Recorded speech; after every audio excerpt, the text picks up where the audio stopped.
Hello, my name's Kevin Elliott from allaboutjesusinfo. I'm here at ffald-y-brenin in the beautiful countryside of Pembrokeshire in Wales. I'm at a retreat centre. People come here because there's often problems in their lives. There's some pain, some irritation that they need sorting out. It may be an illness, it may be anxiety or stress.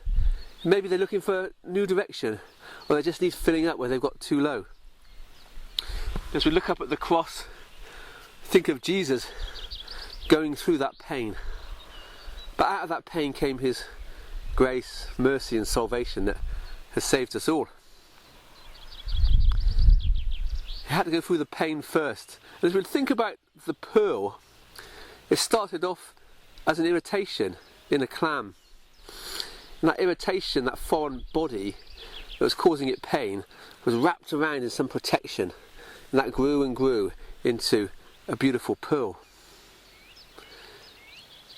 And as we look at the video, we can see how a pearl is made. And that's the same for you and me. You know, Jesus had to go through the pain. And sometimes there's pain and suffering in our lives. But out of that, as we get close to Jesus, he can wrap us in his love and produce something beautiful out of that pain and suffering. Hope you enjoy the video.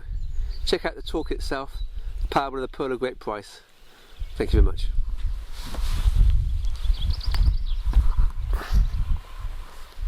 While most jewelry comes from precious stones and jewels found in the earth, you've heard that pearls, all round and shiny, come from oysters, which just so happen to gracefully open their mouths and let us take the perfectly formed gem for our own use. Sounds right, right?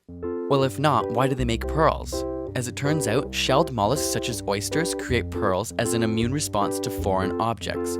Oysters are bivalves, which means their shell has two parts. Inside these shells is an organ called the mantle, which releases a substance called nacre made primarily of calcium carbonate.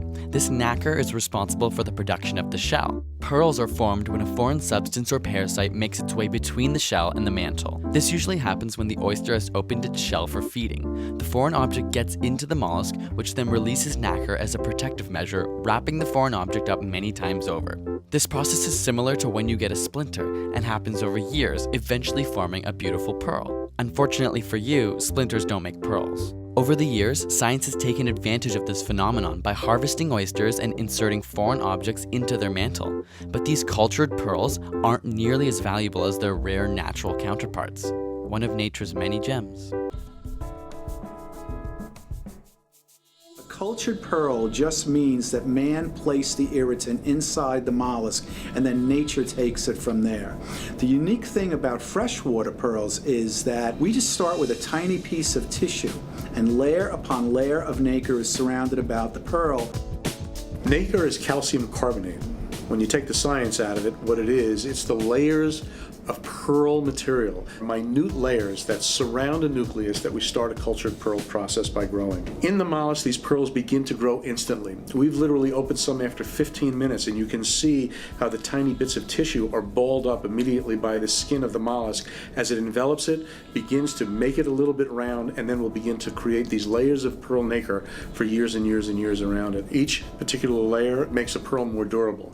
It makes the pearl more bright. It makes the pearl more exciting as it comes out. The great thing about mollusks is as they get older, they get better. As humans, okay, we look at our skin degrading as we get older. For mollusks, their skin actually improves. And as they get older, the sheen, the luster from the pearl just gets better and better. And when you pull out a pearl, it is so bright, it almost looks like it's metallic in nature. That's how bright the luster is on a pearl like that.